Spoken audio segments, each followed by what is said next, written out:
Добро утро, почитувани гледачи. Заокружуваме уште една работна седмица со уште едно ново издание на емисијата Фактор здравје. Утрово зборуваме за депресијата, која што е едно од честите, но и најмалку препознаени психички нарушувања. Тоа не е само минлива тага, лошо расположение или слично, туку состојба која може значително да го наруши квалитетот на живот, односот со блиските и секојдневното функционирање. Некогаш и загрижува што кај повозрасните лица депресијата честопати останува и непрепознаена, бидејќи нејзините симптоми неретко се припишуваат на старењето, на осаменоста или пак на одредени хронични болести. Утрово зборуваме за депресијата, што ја причинува и предизвикува, кои се симптомите, како се диагностицира, која е терапијата, како да им се помогне на луѓето кои што се соочуваат со овој проблем. На оваа тема утрово разговараме со доктор Билјана Додева-Симоновска, специјалист психијатар од Универзитетската клиника за психијатрија. Ќе погледнеме блок реклами, па почнуваме со разговорот да ја разработиме и оваа тема.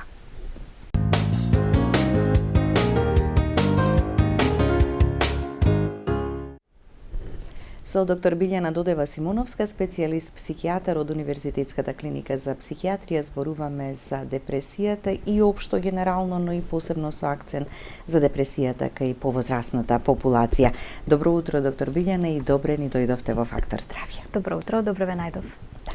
Одлучивме да зборуваме за депресијата, иако за анксиозноста и паничните напади веќе многу се зборува и многу отворено зборуваат луѓето, посебно оние помладите кои што поминале низ сето тоа, сакајќи да дадат и добар позитивен пример дека се излегува од секоја ваква ситуација. Дали за депресијата се уште имаме стигма, се срамиме, не сакаме да ја спомнуваме или кога и веќе ќе се случи, малку помалку зборуваме за неа? Знаете како, генерално за сите психички заболувања се менуваат времињата на моја огромна радост или задоволство како психијатар. Младите генерации се многу поотворени од повозрастните луѓе за да зборуваат за психичките потешкоти. Ако ги споредиме анксиозноста и паничните напади со депресијата, некако ќе кажам дека сепак поголем е товарот да се зборува за депресијата за разлика од другиве две што ги споменавме. Тешко е да се отворите пред човек што не го знаете, особено пред стручно лице што прв пат го гледате, а треба да ги кажете најинтимните делови од вашето секојдневие, како функционирате, како се чувствувате и кои се причините нели за сето тоа нефункционирање. Не би кажала стигма колку што е самата тежина на човекот да ја донесе одлуката дека треба да зборува со стручно лице и сето тоа да го изложи за да му се помогне. Така, а веројатно единствено таму можеме да го најдеме решението, така со соодветен и стручен пристап и со соодветна терапија. Што представува депресијата? Какво психичко нарушување? Депресијата е афективно психичко нарушување. Тоа значи дека основната промена е во расположението. Расположението кај депресијата е намалено и како такво тоа влијае на целокупното функционирање на човекот во негативна смисла, значи.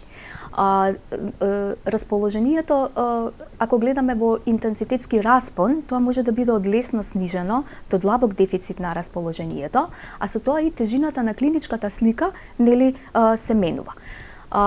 Кога кажуваме дека човекот освен што се чувствува дека има намалено расположение, тоа влијае и на неговата волја за живот, која што е исто така намалена, на неговата енергија која што недостасува, на неговите активности кои што со потешкоти ги извршува, бидејќи чувствува недостаток на енергија и нели чувствува замор.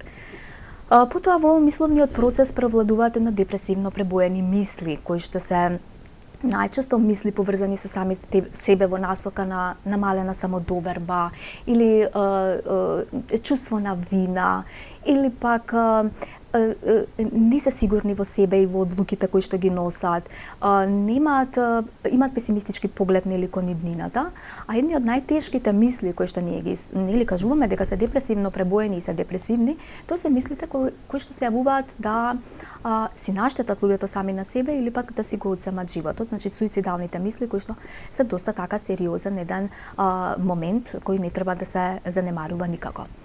Потоа луѓето се менуваат и во своето однесување и функционирање, значи се повлекуваат од социјалната средина, на работа не се така ефективни и ефикасни како што биле претходно.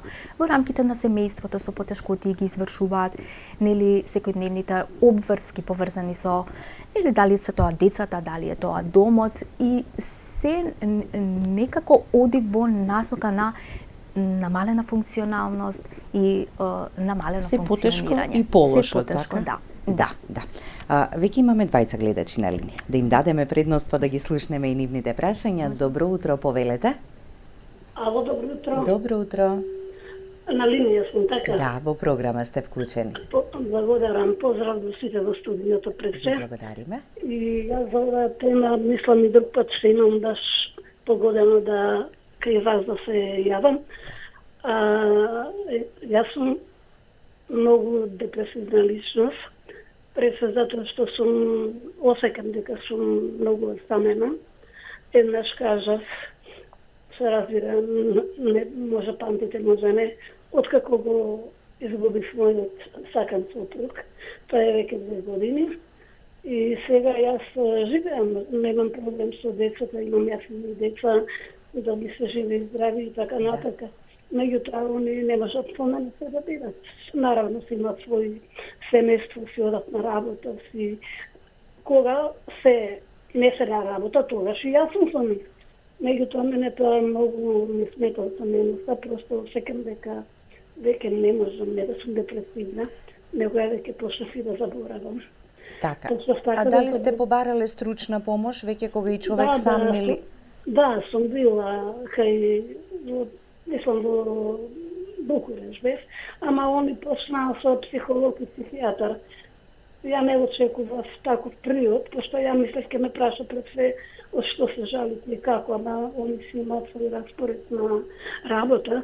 И сега депресијата и така, кога сум сама, сум за никаде. Меѓутоа пред нив јас сум супер. Предецата не може да ме приметат и така, али се многу ме секира што почнав многу да заборавам и тоа ова веќе мене ми изгледа на деменција и многу се плашам, не знам каде и што. И што да направите? Ете така, ќе слушнете веднаш совет и препорака, ви благодариме за јавувањето. Да, Многу од работите спомена гледачката, кои што секако ќе ги обработиме кога ќе го опфатиме делот за депресијата кај повозрастните. Мајде во кратки црти барем еден совет, па потоа се надевам до крај ќе не следи, па ќе ги слушне и сите препораки. Пациентката го превзема веќе првиот чекор да во своето нели само помагање, а тоа е да проговори за проблемите и тоа да проговори јавно, нели пред пошироката јавност со што се соочува. Така да јас ја охрабрувам сето ова да дојде повторно на лекар и да го каже истото, каде што ние ќе помогнеме на стручен начин. Значи, ќе направиме одредени психолошки тестирања, одредени испитувања ќе направиме, кои што се потребни за да ја дијагностицираме состојбата, особено што кажува дека во последно време нели и заборава, па така да само не знам колку години имаше пациентката, меѓутоа секако и тоа ќе го земеме во предвид и нема да го ставиме на случајност и ќе испитаме дали се разграничи дали е тоа депресивна клиничка слика класична или е тоа нешто посериозно. Така да. Преку матичниот лекар може да се закаже на клиниката за психијатрија, дали кај вас, дали кај некој од другите колеги без разлика. Патот е тој. Иако се тука јасни потешкотиите дека тоа се потешкоти за на психијатар, меѓутоа секогаш пациентите треба да се обратат прво кај матичните лекари, таму да си ги кажат нели своите потешкоти, матичниот лекар да процени нели каде да го прати во овој случај секако на психијатар, жената да ја прати и понатаму ние си ја знаеме работата. Така да. Кога човек е подготвен дека сака да и да побара помош и да ја добие таа помош, верувам дека и за многу побрз период би се постигнал ефектот. Ние вака преку телевизија не можеме ниту да дијагностицираме, ниту да лекуваме, но само една препорака. Многу убаво си ги објасни своите потешкоти и навистина можеме да ја помогнеме. Така. Да го слушнеме и следниот гледач. Добро утро и за вас. Повелете. Ало, добро утро. Добро утро. Поздрав до вас, Билјана, и поздрав до докторката. Ви И благодарам. сега ќе кажам дека не е во право, дека може таа и преку телевизија да лекува, затоа што има таква една убава енергија, ете мене ми ја пренесе, значи тој нејзин глас. Точно, вистина и тоа, еден разговор со Да, позитивна да. личност, која што Значи, смирено убаво ви го пренесува нештото. Нели? И сега замислете вие ваква докторка да отидете кај неа. И кога би имало многу вакви и доктори во сите области, не само во психијатријата, колку би ние биле среќни и здрави. Не мислам дека ќе се сложи докторката, зашто еден добар збор е многу битен. Јас имам 71 година и сум наидувала и на вакви и на онакви, и мене ми се случи докторка еднаш кога ме избрка од работа, јас сам влегов кај психијатрот и ние си направивме муабет, ме дочека како човек и замислете, јас си заминав без терапија, без ништо и трчав по улица и се прашав што се случи. Значи мене ме третираше како човек, а на работа ме третира како ништо. Нула. Сега моето прашање е, јас имам некои здравствени проблеми и луѓето ме знаат како насмеа на секогаш, јас сум уствари многу позитивна личност. Ама се случува, ако мене ми падне притисок од 60 со 50, 65 со 50, да сум така озбилна и ми го преметуваат тоа, или ако не можам да најдам термин, па ќе речам леле колку сум насекирана, нема термин, на мене многу окото веќе го губам видот и ми викаат вака пријателките, ајде не биди депресивна. Гледај позитивно. Да. Како тоа не можам да го разберам, како можеш кога имаш вистински проблем некој, а ти да гледаш позитивно, како да бидам позитивна кога јас нема да ве препознам на улица ако ве видам, или ногата ме боли или нешто. Имам проблеми, доста здравствени проблеми, имав некој мозочен удар, ама транзиторен беше, добро, и така малку бев разочарана, викам, леле, ако ми се случи пак, и пак ми викаат, ајде гледај позитивно, тие што немаат мака, нели, и сега тука не гледам тука депресијата, тука гледам проблем вистински, а депресијата веќе кажате да не биди нерасположена или некој друг термин. Ви благодарам. Иначе ви благодарам на докторката, преубава вие докторката, вистина да поканувате пак. Што ги упативте, да, и продолжете и понатаму да не следите. Само кратко да се надоврземе. Да, го спомена гледачката тој термин. Знаеме често да речеме депресивен сум или депресивен си, затоа што некој е во некој момент нерасположен. Да. Зошто го користиме тој термин? Така ни останало од порано. Да, чисто луѓето кога ќе се соочат со некакви животни проблеми, предизвици или можеби подолг животен период кога се соочуваат нели со непријатни моменти, знаат да кажат дека се депресивни. И некако тој термин многу ни е така домакинат во секојдневието, но не значи дека се секогаш депресивни. И тука ние тоа знаеме, нели да го разграничиме кога тагата е тага, кога депресијата веќе или тагата поминува во депресија. Несомнено е дека за тоа кога луѓето кажат дека се депресивни се соочуваат со непријатни нели чувства на страв, можеби на вознемиреност, на немир, можеби на тага или на разочараност, не гледаат нели така посветла иднина. Меѓутоа, доколку тие симптоми траат кратко, доколку се минливи, доколку не се продлабочуваат и доколку не влијаат на нивното секојдневно функционирање, дека и покрај тие чувства тие сепак успеваат да функционираат во животот, тогаш веројатно станува збор за некое минливо непријатно чувство. Во овој случај не веќе споредиме со чувството на тага. Меѓутоа, кога тие непријатни чувства не поминуваат сами од себе, кога се продлабочуваат, негде временската рамка е кога траат над 2 недели, според нашите критериуми за диагностицирање, и при тоа негативно влијаат на целокупното нивно функционирање. Луѓето не можат да одат на работа, не можат да станат можеби од кревет, немаат волја да се покренат, да го нели почнат или завршат денот. И тогаш ќе кажеме дека станува збор за една посериозна состојба која што бара дополнително нели испитување, диагностицирање, а потоа и третман. Така, значи тука се прави разликата и границата меѓу нормална тага која што секој човек помалку или повеќе ќе ја помине или ќе ја почувствува и тагата која е преминала веќе во депресија. Така, да. Што се однесува до пациентката, точно е дека и еден разговор може да лекува. Тоа ние го кажуваме како психолошко советување или како поструктурирани разговори психотерапија, освен лековите, нели, како психијатри што ги даваме. И точно е дека еден разговор може цел терет да ви го симне од грбот и да се чувствувате едноставно полесно и поубаво. И препорачуваме ти на пациентката и таа да се обрати кај нас, па дали тоа ќе биде понатаму разговор и психолошка поддршка или ќе процениме дека можеби требаат малку лекови, сепак може да се обрати и да ја помогнеме. Зашто тоа со кое таа се соочува е хронична болест и е нешто на што таа треба да се навикне, прилагоди и да живее со сите потешкотии на болеста. И тоа е еден голем животен предизвик, нели? Так. И можеби нашата помош ќе биде добродојдена. Так. Имаме уште двајца гледачи, да ги слушнеме и нив. Добро утро, повелете. Добро утро. Дали се слушаме? Ајде да се обидеме со вториот гледач. Велам добро утро и за вас. Ќе го намалите малку тонот на телевизора за да можеме убаво и да се слушнеме. А вие потоа да ја добиете и препораката и советот. Ајде, Дрежија ќе ме известат кога ќе има и следен гледач. Причините и ризик факторите, што ја предизвикува, зошто доаѓа до појава на депресија? Повеќе ли ги има, каква е разликата и разграничувањето? Па од прилика статистиката вели дека околу 120 милиони жители на светов нели страдаат од депресија. Јас можам слободно да кажам дека се тоа 120.000 причини за појава на депресија. Секој човек ќе го погоди различна работа во животот и да тргне нели во таа насока на едно такво депресивно прво расположение, а потоа нели заболување.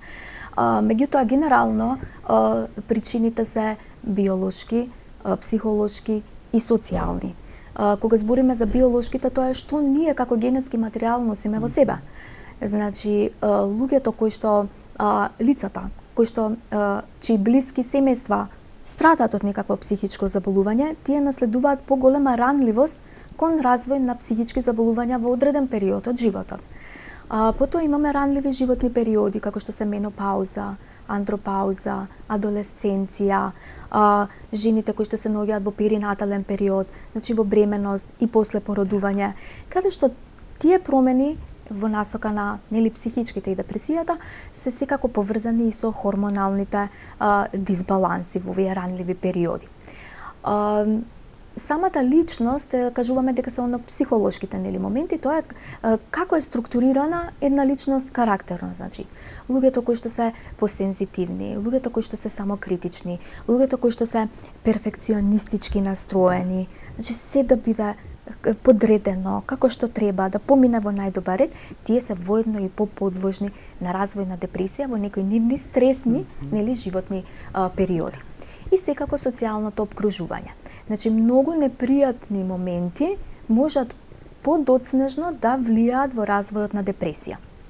Луѓе кои што живеат во дисфункционални семејства, каде што има често вербално и физичко насилство, луѓе кои што живеат во екстремна сиромаштија, или пак луѓе кои што се соочиле со рани губитоци, дали е тоа родител или е тоа губиток на дете. Значи сите тие моменти или пак се злоставувани психички или сексуално. Значи сите тие трауми оставаат последица во функционирањето на луѓето и поголема подложност да се развие во овој случај или депресија. Исто така е интересно да се каже дека и жените повеќе страдаат од депресија споредено со мажите. Ако споредуваме мажи и жени, колкава е разликата или застапеноста? Два пати поподложни се за развој на депресија за разлика од мажите и можам да истакнам дека каде ги гледаме причините, освен во хормоналните дисбаланси низ животните периоди на жената, секако се тука и незината двојна или тројна улога во животот или повеќето улоги на жената. Значи таа денеска е изреализирана преку незината професија, изреализирана како сопруга, изреализирана како мајка, нели, подоцна како баба. Меѓутоа, сите домакински работи и тој терет во семејството сепак останува повеќе на жената, за разлика споредно со мажите, и некако тоа менаџирање на слободното време и времето што треба да се посвети на семејството, да се посвети на работата и да се посвети лично на себе, некако кога не успеваат тоа да го избалансираат, тогаш и може да се јават анксиозност, депресија и слично. Така, и жените веројатно повеќе и проблемите и потешкотиите ги потиснуваат длабоко во себе, не ги изразуваат јавно, па велиме колку повеќе чуваш во себе, толку потешко си правиш лично за себе.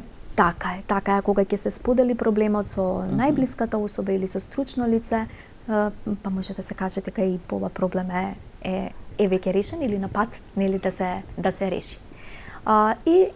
Сите животни периоди се во поглед на возраста, значи во поглед на возраста опфатени, меѓутоа причините се различни. Ако земеме дека од 12-тата до 18-тата, кога вообичаено може да се јави првата депресивна епизода, тука причините ќе ги гледаме во семената дисхармонија или ќе ги гледаме во врсничкото насилство. Нели? Тоа се отприлика причините кои што училиштето, нели, како обврски на децата. Веќе во периодот кога се луѓето од 18 до 30 години, тука се транситските промени многу значени. Значи тие луѓе од адолесценти преминуваат во млади возрастни особи, од особи кои што живееле во организација на животот од нивните родители, сега тие сами треба да си го формираат и да се осамостојат и да си го организираат, нели, животот. Па тука доаѓа формирање на семејството, па појава на деца каде што животот од корен им се менува. И не сите се снаоѓаат баш најдобро, нели, во тој период на такви драстични промени. Возрастната популација или тие средни години се веќе кога се буквално растргнати помеѓу приватниот живот, работата, децата, родителите. Па тука се јавуваат болести на родителите, па школските обврски на децата, па грижа за работата и некако имаат недостаток на време. Сето тоа да го, нели, усогласат.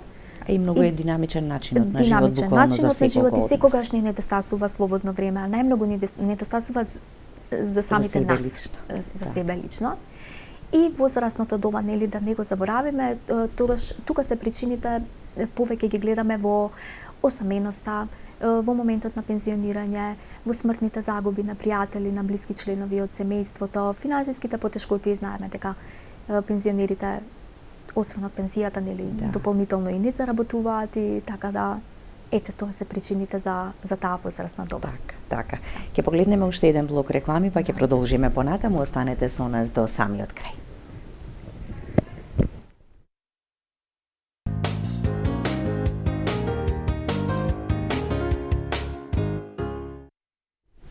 Продолжуваме понатаму и по овој втор блок реклами. Доктор Билјана, каква е клиничката слика на депресијата? Како се манифестира? Да. Луѓето најчесто ќе ви се пожалат на намалено расположение. Ќе ви се пожалат на намалена волја, намален интерес и задоволство за секојдневието во животот. Ако досега имале хоби или некои ритуали дневни во кои наоѓале задоволство, веќе тие се разречени, нели, и немаат волја да ги извршуваат. Потоа ќе ви се пожалат дека имаат црни мисли, имаат депресивни мисли, дека се безнадежни, дека таа тежина што ја чувствуваат, се сомневаат дека некогаш, нели, ќе помине. Можеби ќе ви кажат дека се плашат од смртта или дека се плашат од болести. Не можат да се израдуваат на работите, а тоа е една од причината што се повлекуваат од социјалната средина. Не дека тие луѓе не сакаат да се дружат, меѓутоа во друштвото тие не можат да споделат радост, се чувствуваат различни од претходно, а не можат ниту да се израдуваат на туѓата среќа. Напротив, туѓата среќа може да ги направи уште понесреќни во таквите нели, периоди.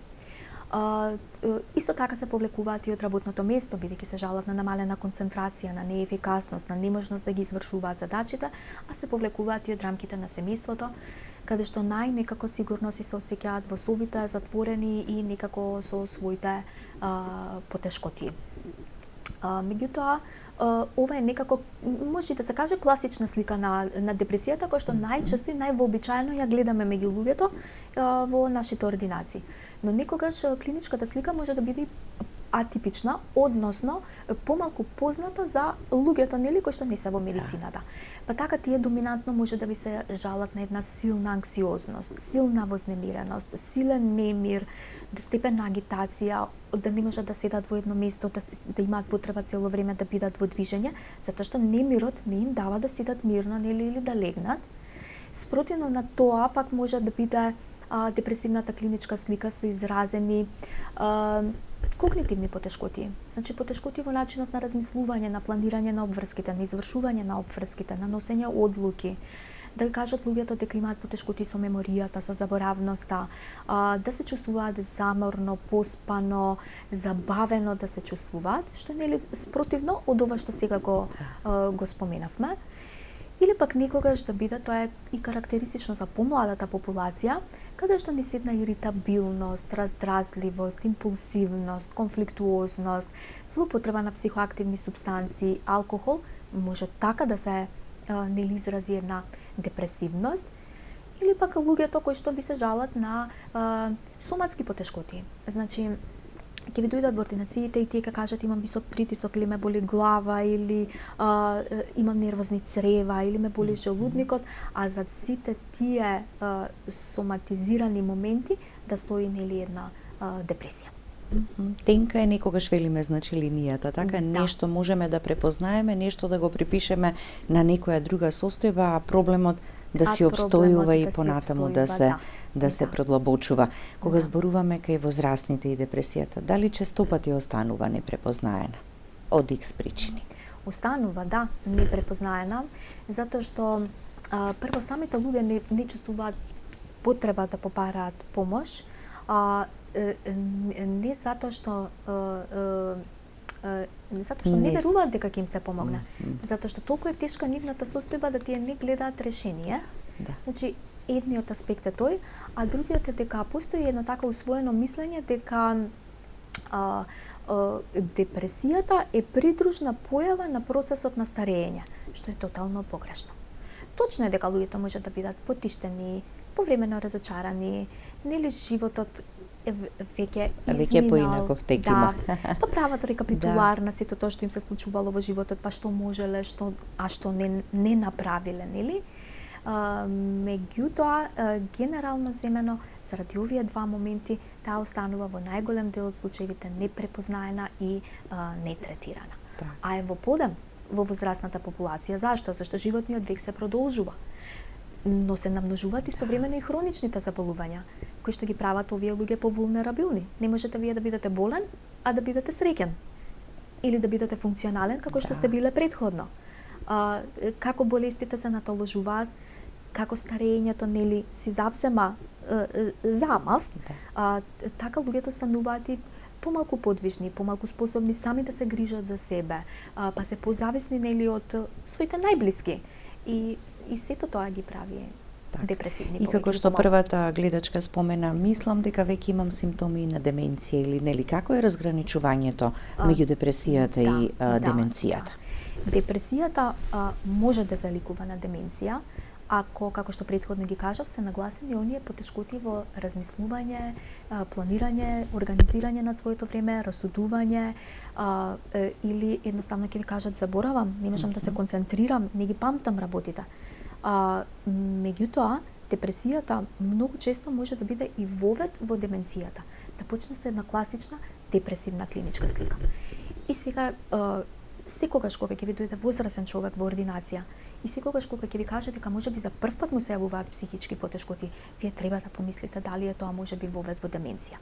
Особено низ интервјуто, кога ќе поставите подетални прашања и кога истите ќе ви кажат дека некогаш можеби не се снаоѓаат во домот, кој што им е инаку многу позната, нели средина, или можеби не знаат да го сготват омиленото јадење, или треба да се потсетат како тоа се прави, или едноставно престануваат да зборуваат, а вие приметувате дека нивниот говор се сиромашува све повеќе, па немаат, не се смеат на хуморот на кој вообичаено се смееле затоа што не го разбираат можеби. Или начинот на размислување, планирање, расудување, работа со пари веќе им станува потешкотија, кога ќе почнат да ви се жалат дека забораваат, а добро ги памтат работите од минатото што се случиле пред 20 години, но не памтат што јаделе во текот на денот, и тогаш ние докторите секогаш се сомневаме дека може би станува збор за деменција. Така. И повторно се бара стручна помош за еднички да се најде решението. Имаме повторно гледач на линија, да го слушнеме. Добро утро, повелете. Добро утро. Ве слушаме, повелете. Прашање за докторката. Јас докторке сум во години, имам депресија, знаете како зуење на главата, врато ме стега под колената и половината. Главата ме боли кога да зуе, многу ме боли, но стоп ме боли. И кога ќе западнам, ко страв ќе ме пати, ко нешто, ко така ми се испричива нешто, така. Дали може, која е терапијата за мене, која терапија да ја земам и дали сте биле досега на лекар да побарате стручна помош? Дали Барам низ битола, имам, веќе ме знаат, Игорче ќе дојде, ева се, она, разговараме, не помина. Така, во ред, ви благодариме за јавувањето, ќе слушнете совет и препорака, иако терапија не можеме по телефон, можеме само совет што понатаму да се прави, еве врз основа на ова што ни го кажа. Да. Меѓутоа, несумнено е дека човекот се соочува со проблеми, и како што ги набра се тоа од соматска природа, но може би да се и од психолошка природа. Сепак тоа треба убаво да се нели разграничи кога човекот би дошол и би побарал помош. Значи бил на повеќе психијатри како што сватив, но луѓето си имаат право да си го бараат лекот и да си бараат и друго мислење, така да може да се јави на преку матичниот лекар да го упати, може да се јави значи на психијатар, има право да си побара второ мислење, да дојде и да видиме што понатаму со него. Што понатаму, да. Во поглед на дијагностицирањето и третманот и лекувањето. Така. Многумина се плашат и од терапијата. И затоа можеби некогаш и нема ни да побараат помош за некои вакви проблеми кои кога станува збор. Постојат луѓе генерално кои што се плашат да пијат апчиња од било која нели генерика. Од аналгин до нели антидепресив. Меѓутоа имам чувство дека луѓето посебно се плашат да пијат психијатриски лекови и не знам зашто сме на толку лош глас со нашата терапија, иако е тоа неосновано. Денешните лекови се многу посовремени, со многу помалку несакани ефекти. Ризикот од развој на зависност од лековите е исто така злоупотребен момент помеѓу општата популација.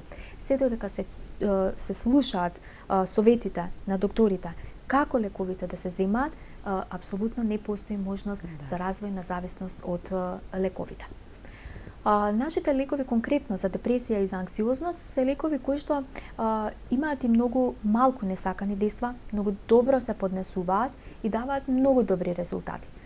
Значи се пијат подолгорочно заради превентива да не се направи релапс на состојбата, односно да не се вратат симптомите порано од очекуваното. И тоа е едниот начин на лекување, односно со фармакотерапија, со лекови. И тука ние го допираме биолошкиот момент на депресијата. Меѓутоа, депресијата си има и една психолошка компонента, каде што со лековите ние не можеме да допреме до начинот на размислување на човекот. И тука се вклучува и психотерапијата и психолошкото советување, каде што низ добро структурирани разговори се разговара за проблемите на човекот, каде што тој се насочува на едно поинакво размислување и полесно доаѓа до решенија кои што претходно не можел да ги добие сам со неговиот начин на размислување.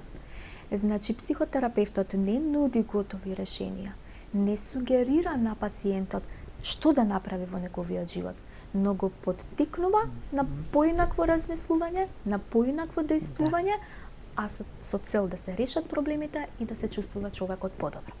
Пристапот е најдобар кога е комбиниран. Значи, кога имаме психотерапија и кога имаме фармакотерапија, нели? И тогаш дава лекувањето најдобри резултати. Меѓутоа, сега тоа збориме претежно за амбулантски услови, некогаш треба и хоспитализација, да се заштитат пациентите во хоспитални услови од ризичните фактори, особено ако има суицидални размисли, Особено ако има човекот претходно да си има наштетено на својот живот со цел да си го одземе, или пак во фамилија имаме веќе таква позитивна анамнеза, или доколку се јават моменти кои што се косат со реалноста. Значи кои што веќе се пациентот се однесува и зборува за нешто што нели не е свесен дека не е во ред, а се коси со реалноста. Така, да. Па и овде веројатно би било доколку рано ги препознаете симптомите, многу полесно и побрзо ќе можете да го надминете проблемот, да не оставаме долго време да трае, да се охрабриме, да побараме стручна помош и секогаш соработката двонасочна да биде во смисла пациентот да ги слуша и да ги применува советите. На самиот крај една порака до оние кои можеби поминуваат низ ваква состојба. Да, верувам дека денес многу луѓе не слушаат кои што ќе се пронајдат во разговорот и верувам дека барем малку ќе ги охрабриме да превземат некаков чекор. Не мора денес да ги решат сите проблеми. Денес е доволно да ја искористат својата сила ако е на минимум, да го поминат денот како умеат. Макар тоа и да биде во кревет, макар тоа да биде и изгледана една серија доколку можат. Меѓутоа, да не го заборават овој денешен разговор, да знаат дека не се сами и да знаат дека можат помош да најдат најпрво во кругот на семејството и на пријателите, да се отворат на луѓе за кои тие ги доживуваат за блиски и да го споделат тоа што страдаат, а потоа да се решат и да побараат стручна помош. Значи најважното од се дека не се сами, дека има лек за болеста, дека се решава многу подобро кога се повеќе луѓе вклучени во сето. И да не го потценуваме менталното здравје. Мораме многу повеќе и внимание да му посветиме и многу повеќе да работиме на истото. Така е. Ви благодарам за гостувањето. Ви благодарам на поканата. Благодарности до вас, почитувани гледачи, за вниманието со кое не следевте. Останете и понатаму со програмата на ТВ24. Имајте убав и пријатен ден и останете во добро здравје и добро расположение.